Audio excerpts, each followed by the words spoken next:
The first Muslim conquest of Jerusalem. Maybe, just maybe, the greatest story you will ever hear.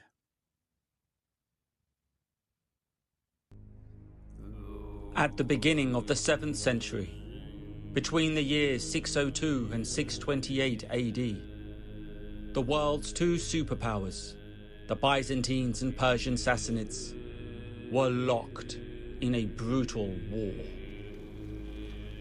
In the year 614 AD, the Persians entered Jerusalem and ended 677 years of Roman rule upon Jerusalem, and then descended hell upon the city, massacring Christians in their tens of thousands, looting and destroying churches, and most painful of all to the Christian world, stealing the true cross, believed by Christians to be the cross Christ was crucified upon, taking it to the Sassanid capital as a symbol of their victory.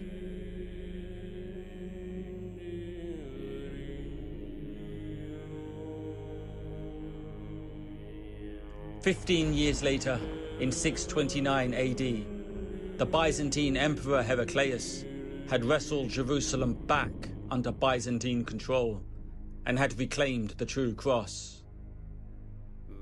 But in this war between the Byzantines and Persians, truly there were no victors. Both empires were crippled and weakened.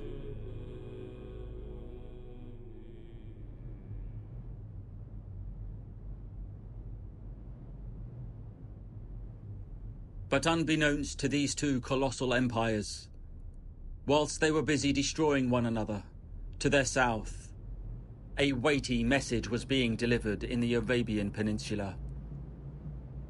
In the year 610 AD in Mecca, the prophethood of Muhammad ibn Abdullah had commenced.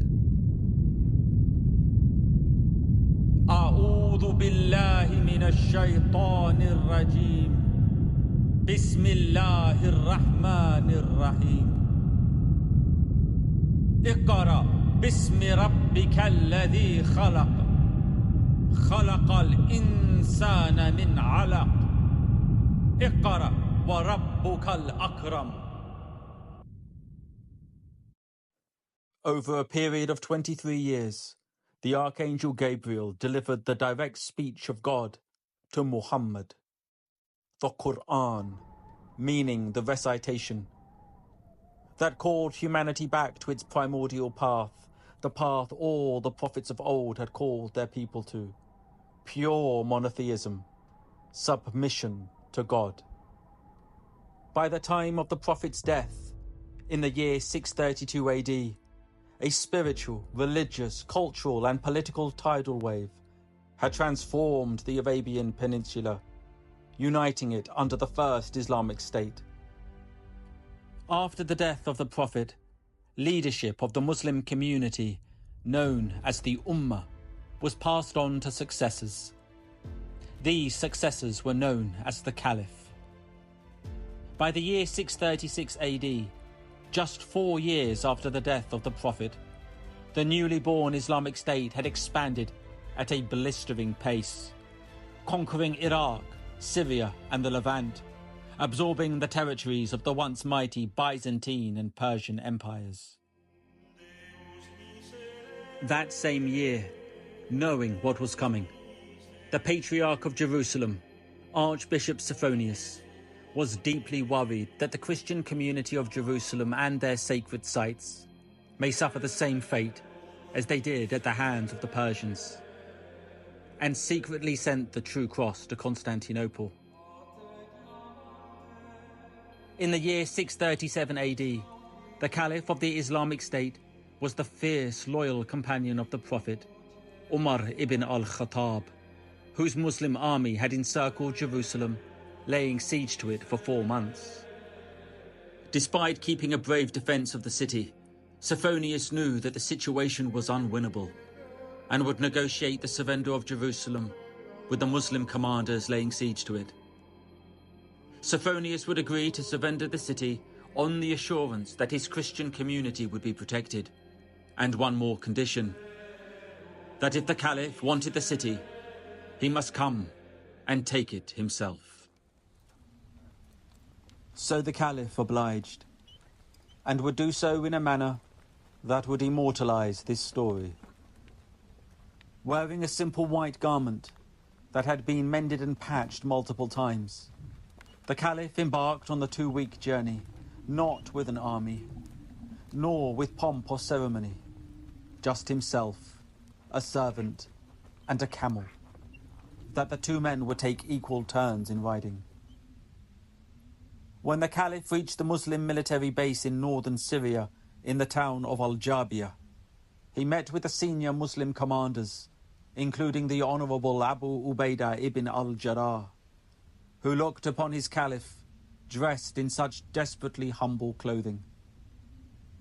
Concerned that the people of Jerusalem would not take the Caliph seriously, Abu Ubaidah suggested that perhaps the Caliph wear something more suitable for such a momentous occasion. The Caliph responded, "Verily, we were a disgraceful people, and Allah honored us with Islam. If we seek honor from anything besides that with which Allah has honored us, Allah will disgrace us." From Al-Jabiyah, the Caliph, now joined by his senior commanders, continued his journey to Jerusalem. On the day Jerusalem was expecting the arrival of the Caliph, thousands of people came out and lined the city streets, anticipating the visitation of the world's most powerful man.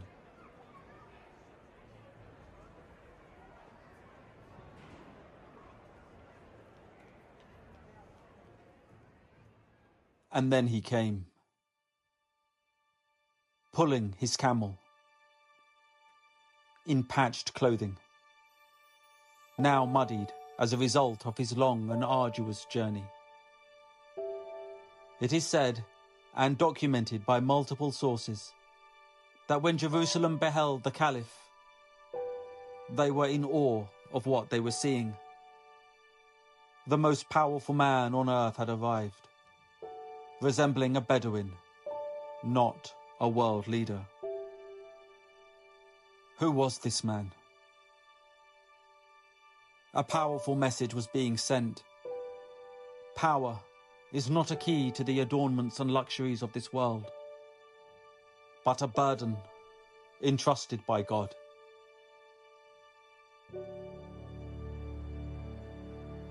When Sophonius and the Caliph met, the Archbishop, like all of Jerusalem, was paused in disbelief as he gazed upon a man who was to be the protector of his flock. Sophonius handed the keys of Jerusalem over to the Caliph and signed a pact known as Umar's Assurance that guaranteed the safety of Christian lives, their churches, their crosses, in return for the payment of the jizya, a tax applied to non-Muslims that was less than the zakat, the obligatory payment upon Muslims. After the pact was signed, Sophonius walked with the Caliph to the holiest site in Christendom, the site in which Christians believe Christ was crucified, buried, and arose from the dead, the Church of the Holy Sepulchre. Sophonius handed over the keys of the church to the Caliph, after which the 2 men went inside. But whilst in the church, the Muslim call to prayer was sounded. Allahu Akbar, Allahu Akbar, Allahu Akbar, Allahu Akbar, Ashhadu an la ilaha. Sophonius, who by now had learned of the striking similarities between these 2 faiths, made the most heartwarming of suggestions: that the 2 men pray together, side by side, in the Church of the Holy Sepulchre. "No," said the Caliph, stunning Sophonius. The Caliph with the enormity of his foresight, knew that if he were to pray in the church, his Muslim descendants would claim ownership over it. The Caliph did not want this. He wanted the Church of the Holy Sepulchre to always be for Christians. And so the Caliph agreed to pray with the Archbishop 100 feet opposite the Church of the Holy Sepulchre. After the two men had finished praying, the Caliph requested of the Archbishop to take him to the Temple Mount. The Temple Mount holds great significance for Muslims and Jews. It is at this location that the Prophet Muhammad, peace be upon him, led all the prophets in prayer before ascending to each of the levels of heaven until he spoke with God directly. For Jews, it is the site of the foundation stone, the location in which Jews believe the creation of the world began, and the two Jewish temples. In the year 70 AD, the second Jewish temple was destroyed by the Romans, who for the last 500 years transformed this blessed site into a wasteland. When the Caliph beheld the Temple Mount, he not only discovered the desecration of this sacred site by the Romans, but shockingly also learned that Jews had been prohibited from living and worshipping in Jerusalem for the last 500 years, since their expulsion by Emperor Hadrian in 135 AD.